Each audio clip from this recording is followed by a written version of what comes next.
All right, guys, let's talk about the brand new superhero show this week, Supergirl. That's the new CBS superhero show, if you didn't know, which premiered to 13 million, by the way. We'll talk about that because this is season 1, episode 1, of course, called Pilot.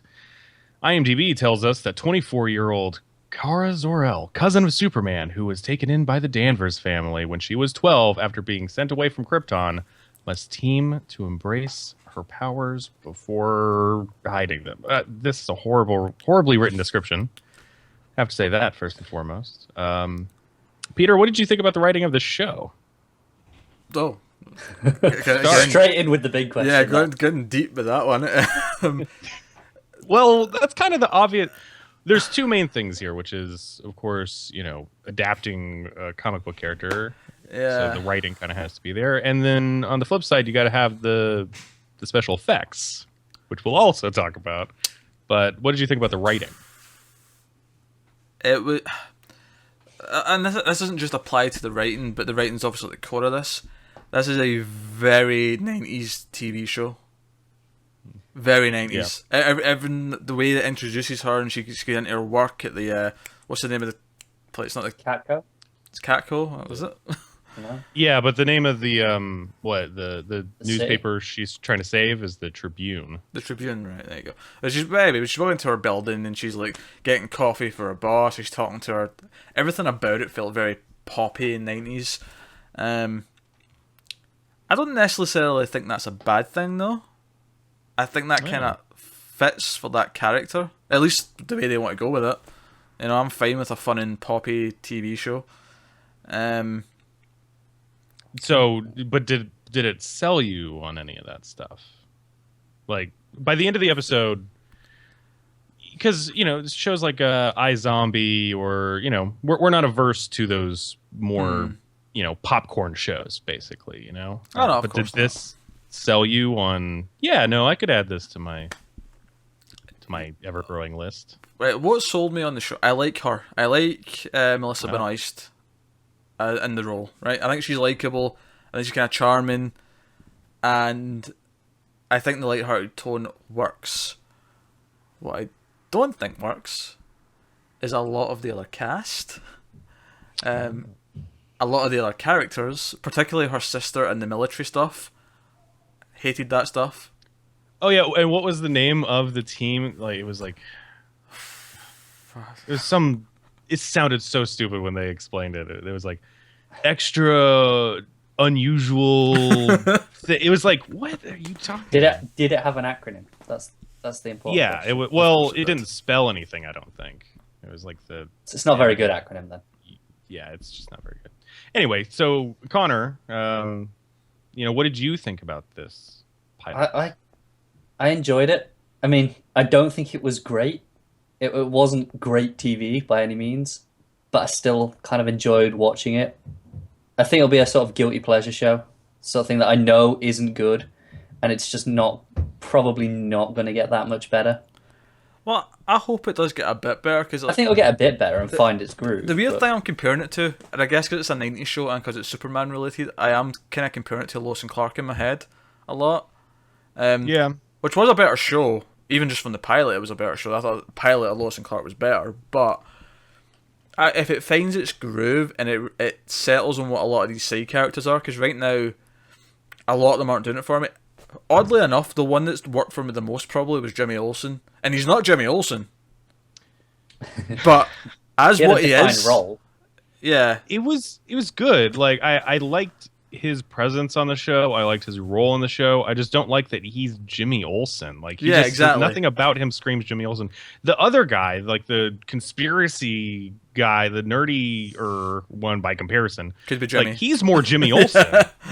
I know. It's that is a baffle. It's kind of like they want to have the known character name be the love interest, but they want the love interest to be hunky and whatever. Like, you could have called him Michael. Something, whatever. It could have been anything. Yeah. But Wow. he is one of the better cast members on the show, I would say. Yeah, and yeah. their chemistry together is pretty cool. And he works as this, stand-in for Superman, basically. Yeah, because I'll tell you what your cousin told me, and then he doesn't have to be here.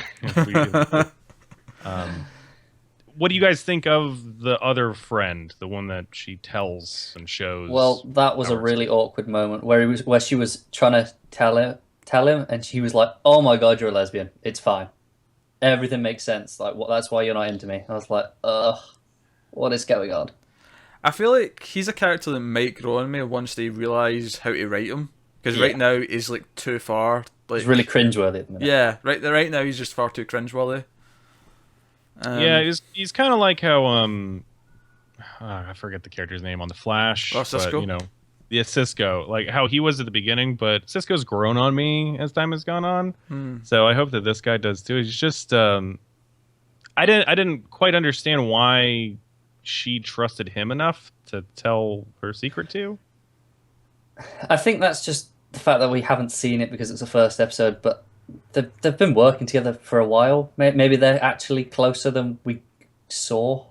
I mean, maybe I overheard or didn't hear something that was said, but I didn't get any kind of sense of history really with them. Just more like, oh yeah, I'm just a part of the. No, I think that's down part to of your job life. Bad writing.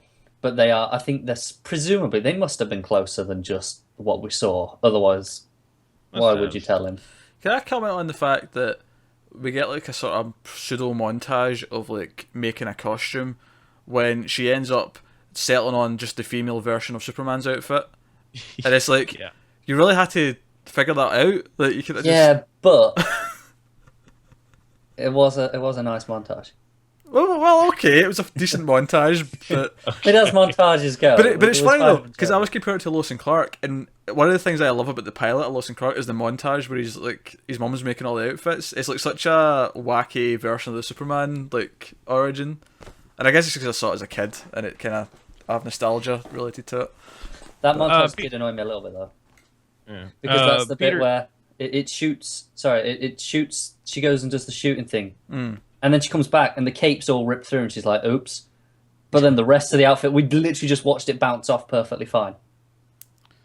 That's real weird. I'm guessing the material on the chest was Kryptonian, but the cape wasn't. Because you get Superman's cape at the end. Yeah. Which presumably is indestructible. Yeah, and they even make a point of like, this cape don't shred. Yeah. And it's like, yeah, but what about the rest of my costume? Yeah. I'm going to have to assume it's Kryptonian. I don't know how. I guess we'll have to assume. Peter, you keep mentioning Adventures of Lois and Clark, and that was the full title, right? Lois and Clark: The New Adventures of Superman. New Adventures of Superman. I see. I know I had it off. I think everybody's a little bit relieved here that it's more like that show and a little bit less like Smallville, which I think going in, I was anticipating more Smallville than anything. And yeah, I'm glad it's more Lois and Clark than Smallville. I'll say that. Yeah, it's the show isn't very like it's not angsty, really. No. It doesn't have any of that darkness to it. I guess it does as much as the Flash usually does, except the Flash even goes a little darker. I think, just with how with Barry's mom and stuff. Yeah. And in this, you see the whole planet explode at the beginning, but that's pretty much the end of that, because then it's just like, oh, and then I came to Earth, and then even though I spent most of my life experiencing a completely different culture, I pretty much adapted here pretty easily, and things are pretty cool, and I just I do my life like everybody else. She seems quite happy. And then obviously we've got Dean Cain as the adopted dad, and Helen Slater as the adoptive mother. Yeah, which is just a wink, wink, nudge, nudge. Yeah, but, nice little touch. Do you know what I liked actually? I thought the effects. I mean, you could sort of stare at them and nitpick at them, but I thought the effects were actually pretty decent. For what they were on TV. I mean, she catches a plane and she flies it, through a bridge. Which, by the way, see when she's like grabbing the plane and she's like, holding it up and she's like, oh, good, right, I've saved everyone. And then she looks up or looks over and she sees the bridge and she says, "Come on!" Like. That made me laugh. I think she's like, "Oh, it's my first day," or something like that. But that did generally make me laugh. I thought that was funny. Yeah, I very much enjoyed her in this. She's what carries the show, really. Because yeah, in those moments where she's really excited or um, she's just very passionate about her powers and being able to express them Which is and really be cool. refreshing, because normally, and we're kind of used to this with superheroes now, it's like, oh, I've got these powers, it's a burden, oh, I might hurt someone, oh, like, mopey, mopey, mopey, mopey. No, I can fucking fly. That's amazing. I'm going to go fly. And the Oh fact wait, that you just she already described has a the power. last Superman movie we got. So sorry, Connor, I stepped on Like, what you were yeah, saying. it's like she already knows all her powers. She might be a bit rusty, and like I think she's saying, "Oh, can I still fly?" 'Cause, like she hadn't done it in so long. I thought that was a weird touch. Like, that thing of, I've flown before, but it's been a long time. Like, why not just I make it don't that she's know. never tried? No, it's obviously something happened. She probably hurt her sister in some way because they like hinted at different things. It was like, you of all people should know that she's dangerous. Yeah, her sister was pissing me off. Plus the fact that if they'd gone she'd never done it before, you have to have her discover that she can fly. Whereas in this, you can just get straight to it and just roll with it. There's no need we to just worry get a about very figuring brief- out when they're going to get powers. Yeah, we just get a very brief jumping in the alleyway thing, but then she just takes off and starts carrying a plane. It's like, all right, cool. It's like riding a bike. She's like, oh, and then she's like, no, I got it. I think I just find it hard to buy that if you could fly, you would stop doing it for like such an extended period of time. You're like, I'm not even sure if I can anymore. Yeah, but she really wanted to be normal, I guess. Like they I kept suppose. forcing that angle. Plus, where the it's show like, might go somewhere with it. True. yeah. Villains were goofy as all hell. The cliffhanger at the end with the Auntie from Krypton, also goofy. And that's kind of what I'm expecting now going forward. I'm expecting goofy ass 90s style villains. Yeah, which I'm okay with. I mean, I haven't said so far, and we need to start wrapping this review up. But I'm actually kind of on board. Like, I was Like, expecting you to hate it. I don't hate it. I'm underwhelmed by a lot of the show, but you like her. But I really like her. Yeah.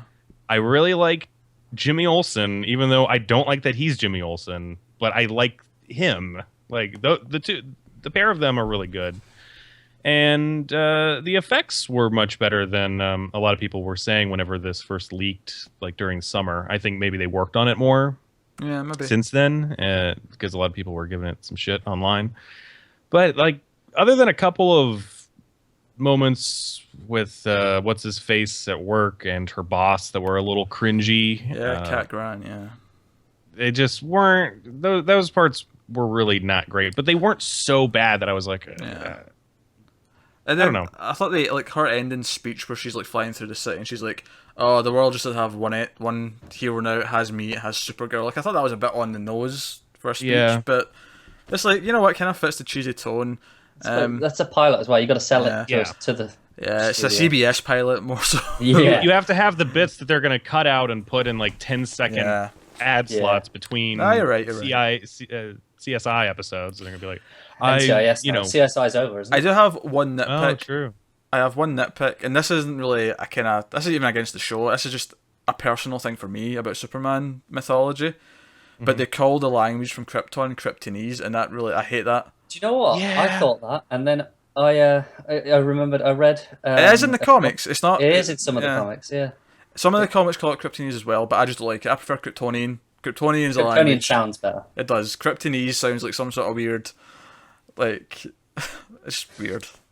Yeah, it just sounds off because we've never heard it in live action.